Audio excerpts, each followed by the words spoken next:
Hello, everybody, and welcome to the podcast. My name is Lori Hoover. Together, let's wake the fuck up.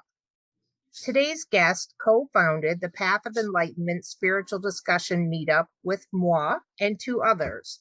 She is also on her path to creating a space for people to connect with spirit through nature, to be called the NatureSoul Retreat Center.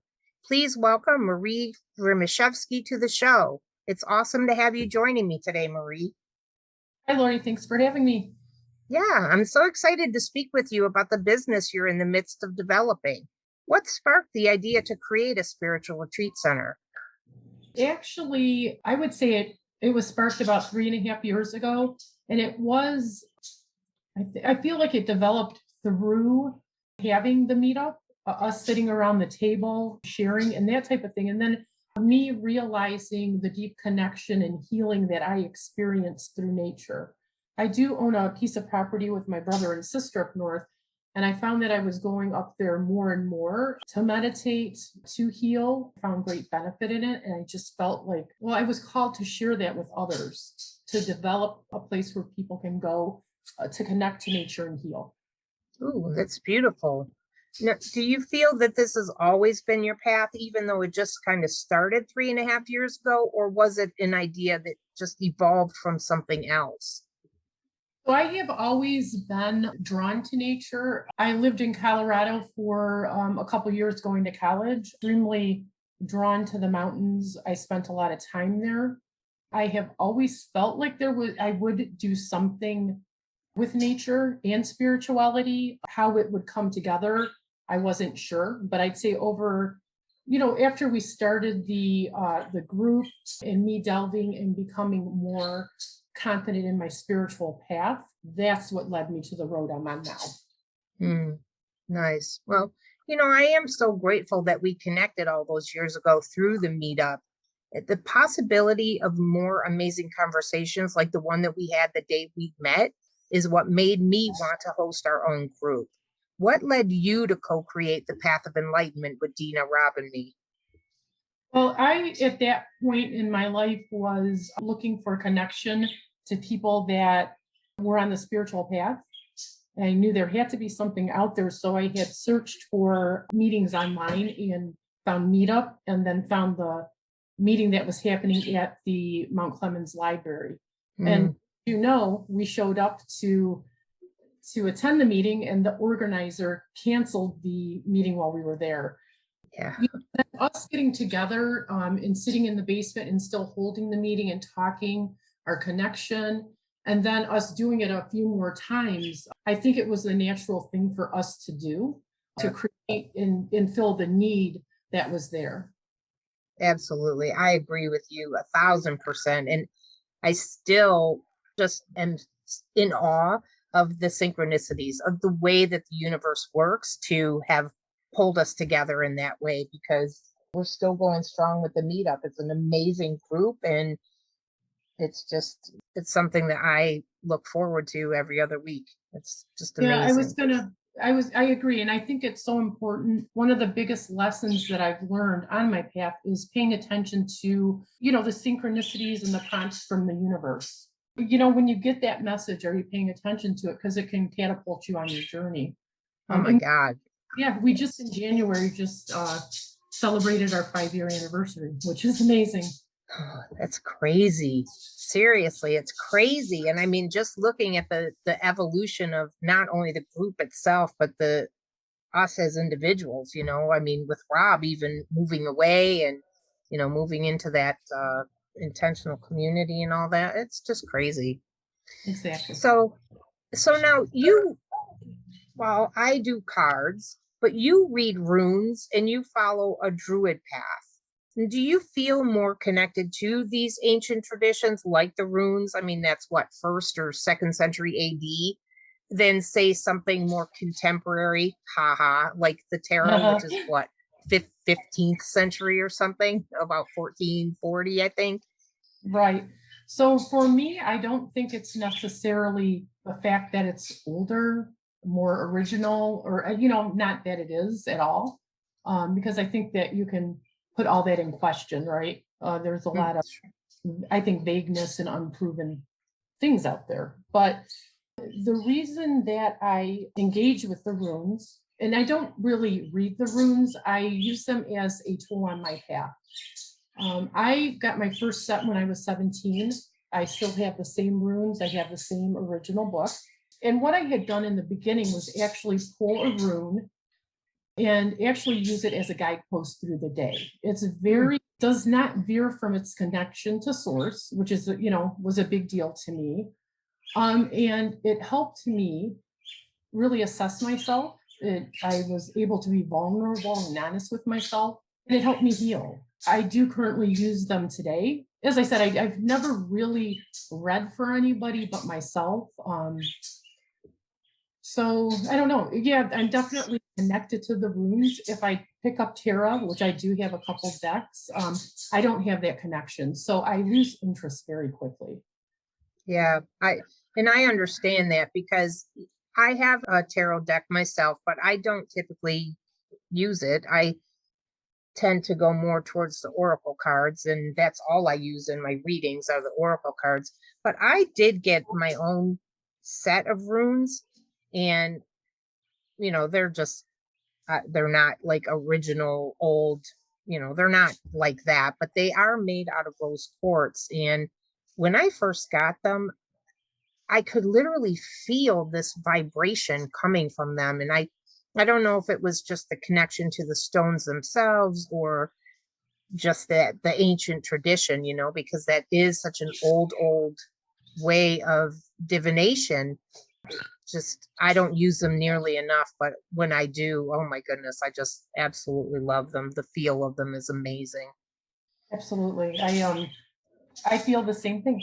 I did, and as far as my druidry, that is something that I'm actually fairly new to. I joined Ancient Order of Druids in America back in September. And over last year, I had decided to join a mentorship program called the Spirited Path.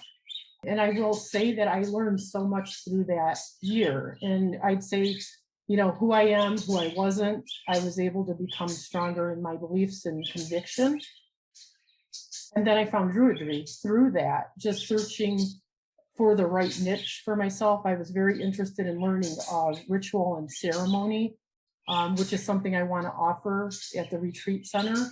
I thought it was really important to have experience in that. And I did think that I was going to get that through that program that I was in, but I wasn't getting it, which actually catapulted me to investigate other things. And that's how I did find AODA.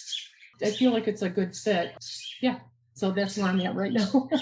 Wow. And that's fantastic, though, that we're exploring different things, because I think our paths are so individual. Like, there is no one size fits all. So, whereas your thing is pulling a rune for yourself, mine is I use Lenormand for my personal readings and the oracle cards for everybody else. And some people meditate easily. I suck at it and I find it difficult. But I mean, there are so many tools that we can have in our tool belt. I think it's really important to find the right thing for you. Right. Exactly. So, all right. Well, we're going to take a quick break here and pay some bills, and we will be back in a moment. Perhaps you've thought about starting your own podcast. I can tell you firsthand that starting a podcast was one of the best decisions I have ever made. But it can feel overwhelming if you don't know how to get started. Well, that's where Buzzsprout comes in. Buzzsprout is hands down the easiest and best way to launch a professional podcast. In fact, it's so good, they've already helped over 100,000 people launch their own podcasts. Buzzsprout will get your podcast into every major podcasting platform like Apple Podcasts, Spotify, Google Podcasts, and more. You also get a great-looking podcast website, audio players you can drop into other websites, detailed analytics to see how people are listening, tools to promote your episodes, and on and on. Plus, Buzzsprout publishes new blog posts, podcast episodes, and YouTube videos every week so you can learn the ins and outs of podcasting from the people who eat, drink, and breathe it. To start your own podcast and get a $20 Amazon gift card, follow the link in the show notes. This lets Buzzsprout know that we sent you and helps support our show. Buzzsprout, the easiest way to start a podcast. Welcome back, everybody. So, Marie, back to the retreat center. Can you tell us a little bit about your vision for the center? Well, the vision is to open a space where people can come and basically connect to nature. It can be a very interactive experience, or people can decide that they want it to be a silent, personal retreat. Initially, it is going to be only a day camp or a day retreat center, I would call it. Eventually, morphing into tent camping, and then possibly putting tiny homes on the property so that people can, have long, comfortable stays. Oh, nice. I would love to know some more about the different components. Can you tell me, how did you decide what to include? So I decided the pieces that I'm including are things that I've experienced and have studied extensively, and things that I'm just intrinsically drawn to, that have been used in many cultures, and the overlap is it's interesting and refreshing, actually. And I want to bring that knowledge to others through the different things that placed on the property to experience. Okay, would you mind sharing some of those with us? Not at all. So I have a list in front of me because I don't want to forget anything. So there's going to be a 9th Circuit labyrinth, which, you would do a walking meditation through that. Also a medicine wheel, which will have healing herbs planted within it. Each quadrant is going to end up having tree stumps in it so that you can sit in that quadrant and meditate or read or, just maybe study the herbs that you're sitting in. And it's also going to have a little fire pit in the center so that you can do offerings if you were so called to do. Also a cosmic walk, which I experienced at Morningstar Retreat Center, which I thought was just an amazing experience. It is another walking meditation, but the meditation takes you through the evolution of our universe and our progressive existence as humans. Ooh. Also, we're going to have a wailing wall, which it's going to be a stone cairn that will be around the base of a tree. And you'll actually be able to go there and, let's say you have something that you want to release. You've done your healing work. You're getting ready to leave. It is a symbolic action that you can take to actually release what you were working on. Of course, I will ensure that the area is cleansed properly so that it stays sacred. Let's see. And then also a meditation circle. I don't have to explain that, I don't think. There's also going to be a large pit for gatherings, for discussion and connection with others. Yeah, and I'd say the reason that I chose these things is I've been fortunate enough to experience them. I've done contemplative meditation, being in the presence while walking the labyrinth or experiencing the medicine wheel. And I've truthfully felt that great healing and connection to spirit. And I think it's essential it's brought to people. And especially having these things in one place, it makes it so much more accessible. Oh, God, yes, absolutely. Now, wasn't there something else that you were including with butterflies? You were doing something with butterflies? Absolutely. So I am going to have a massive butterfly garden, well, pollinator garden, really. And my goal is to have the property certified as a monarch way station and also a wildlife preserve. Very excited about that. And it's all about providing a safe place for the insects, the pollinators, and the animals of the area that the retreat center is in to feel safe to come in and be nurtured. So yeah, that's a plan too. Wow. Honestly, there's such a need for that because, people, I, that's this, ugh, it kind of drives me crazy because this is definitely one of the reasons why my show is called Wake the Fuck Up, because there are so many people who are still putting chemicals on their lawn, and they're killing the dandelions, which is the bees' first source of food. I mean, they're people are still doing stupid shit like that. That is just, yeah, putting us in a really bad space. Part of me, I mean, obviously, I've been doing a lot of investigating. I'm studying permaculture and that type of thing. I think the thing that I'm realizing is I think we as humans don't really investigate what we're doing before we do it. And then we get the ramifications after. So now we're in healing mode, right? And we do all need to wake the fuck up to what's going on. So, and try Yeah. well, I don't think we need to reverse what has been done. So that we Yeah, can heal the land, so that we can grow healthy foods. absolutely. Yeah.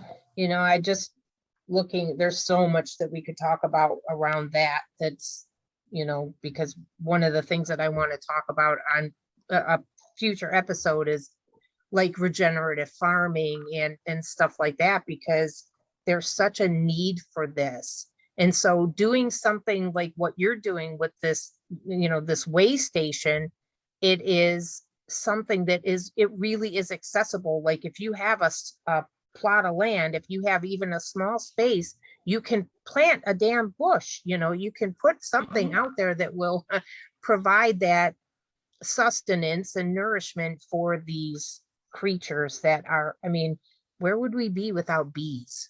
Right. I actually do that for the pollinators in my backyard. I have the butterfly bushes. I grow milkweed, and then I have a huge lavender patch that the bumblebees absolutely love. Yeah, so you can do it in your own home, and you can set up that sacred space for yourself, whether it's in an apartment or your backyard or your front porch. Yep, absolutely. And I mean, it really is something as simple as that, because if you have just a 12-inch square, you could put something in the ground that can be beneficial to the bees and butterflies, and bring you so, joy and peace. yeah. Well, this all sounds so amazing, Marie. I'm really excited for this, and I can't wait. I really can't wait to see how it all comes together and to be able to participate. How soon do you expect to be open for business? So we do plan on having day gatherings through 2022. My actual hope was to have a spring equinox celebration there, but unfortunately that's not happening because we're in cleanup mode right now. So yeah, we will have, I would say, a few celebrations throughout the year. And then the goal is to actually introduce tent camping in 2023. Ooh, that's so exciting. So exciting. Yeah. Well, I do want to mention something awesome yeah.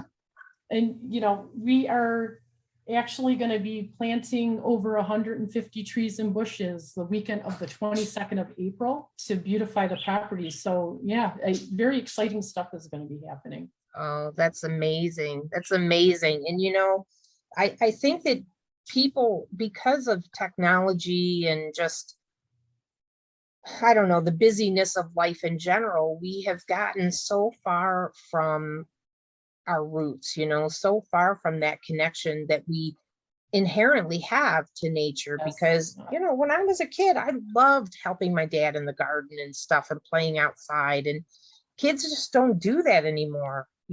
Things are so different. It's we really do need to shift this and get back to that connection, and that really is the basis of this show. Everything Right. about it, that Yep. No, absolutely. connecting to ourselves, connecting with each other, connecting with the earth. It has to happen. It's past time. So I'm so excited for you, Marie. And I'm so excited for us, those of us who are going to be able to go there and experience such a wonderful place. And I'm grateful that you're doing what you're doing, and I'm excited for it to be up and running so we can go there. So I want to thank you. Thank you so much to everyone who tuned in today. As always, I'm grateful for your presence, and thank you so much for joining me, Marie. This was just an amazing conversation. I'm so grateful that you took time out to be with me today, and I really appreciate you. Well, thank you, Lori, and I appreciate what you're doing too. Thank you. Thank you. And I'll see everyone back here next Sunday with another episode as we continue to wake the fuck up.